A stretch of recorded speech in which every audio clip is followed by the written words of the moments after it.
There's a river that parts the valley of this. Thanks for checking in with Synthesis. I'm Spencer. I'm here with the Acorn, and we're not on the party boat, but we're still having a good time. Rolf and Jeff, welcome to beautiful, balmy Texas. Thanks very much for having us. Likewise. So what's the main difference between Ottawa and Texas, or Austin? The main difference? Well, there's a couple main differences. I think first off, it's 100 degrees. Yeah, about 100 degrees Fahrenheit. And you can't get good Mexican food in Ottawa. That's you nailed it right there.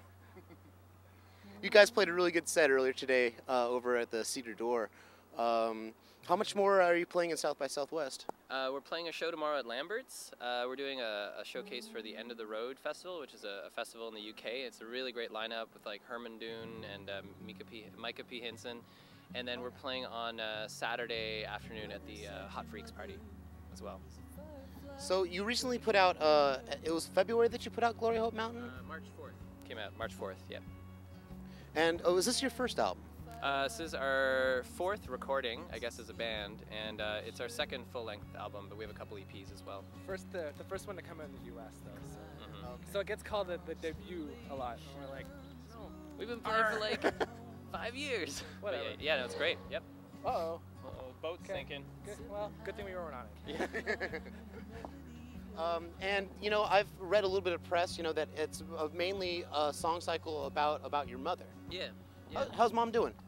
She's doing okay. She's got fibromyalgia, so she's in a lot of pain most of the time, but she's good. Have you called her? She's probably worried. I called her. Okay. It's all good. Yeah, I call my mom once in a while. It's good, just to let her know I'm alive, didn't die on the highway. She gets super paranoid about anything. Like if we're on the road, she'll like anywhere.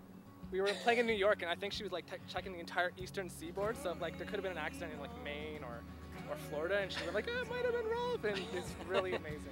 She cares a lot. Yeah. So. Yeah. She's been doing like some press for you guys. Like people are talking to her about the Acorn. I've been really careful to not let her talk to too many folks, just because she finds it kind of overwhelming and it's kind of strange. But there's a big national newspaper in Canada called the Globe and Mail, and so we did an interview together with the Globe and Mail. And then there's a really wonderful independent music magazine in Canada called Exclaim. And I ended up getting an interview, or we got an interview with our favorite Canadian music journalist. So she also came over the next day and did an interview with him as well. So yeah, but not too many. So the album is Glory Hope Mountain. It's on, sorry, did I get it right? Yep, that's right. Yay! Another minor win for Spencer and Synthesis. Glory Hope Mountain is on Paperback Records. And tell me, like, what goes into the songwriting for you guys? Do you guys write collaboratively, or is it more one person bringing in a song? What's the process like? Well, generally, yeah, I usually bring in the songs and the lyrics, and it's a very collaborative arranging process. We kind of, you know, these guys are very critical, so I bring in a song and then like, scratch this line, don't like those chords, just rewrite the song, Rolf, and then I go rewrite it, and then I rewrite it again, and then eventually they're happy with it, and we go on.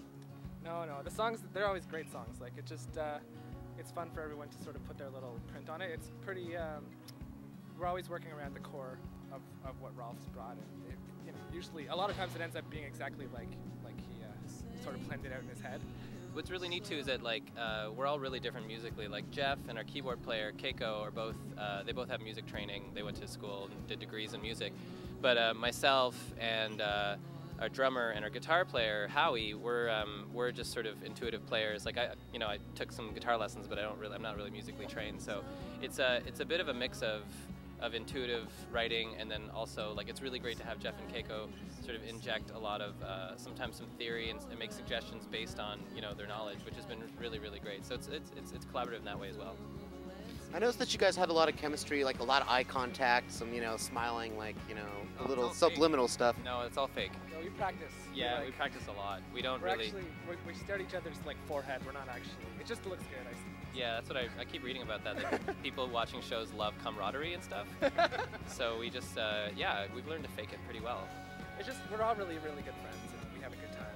Yeah, we tend to hang out outside the band quite a bit as well, so kind of losers that way, really. Insular, perhaps? No, we're all actually incredibly social people. We all know lots of folks in our respective music communities and stuff, except for this guy. He's a fucking recluse. No, we actually, no, yeah, we're pretty social folks. Tell me, what's the favorite song that you guys are playing right now? What do you really look forward to on the set list besides being done so you can go do various drugs and have sex with various people? Oh, wow, we get to do that now? Cool. You're a rock stars. You're in South by Southwest, man. Sky's the limit. Wow, damn. Favorite song? Someone asked this once, and it's really actually hard. I really like a lot of them. I don't know, maybe for me, I guess Flood Part 1 is a lot of fun because I get to wank it up on the guitar, so that's enjoyable. Yeah, I'm not too sure either. I tend to like the ones that I get to sing a lot. Yeah. Isn't that all of them? Well, I think in the later years, the later years being the last year, I guess I've been writing in a more sort of sing-songy kind of style, and I've been enjoying singing. I never really liked singing. I played in other bands for years where I was like the bass player singing harmonies and stuff, and I never thought of fronting my own band. So it was a really weird transition singing my own songs. But I actually kind of like singing now. It's pretty cool. Yeah. So what's next for the Acorn? What are you guys doing after South by Southwest? Well, we've got we're going home to rest up and, I don't know, try and pay rent or something.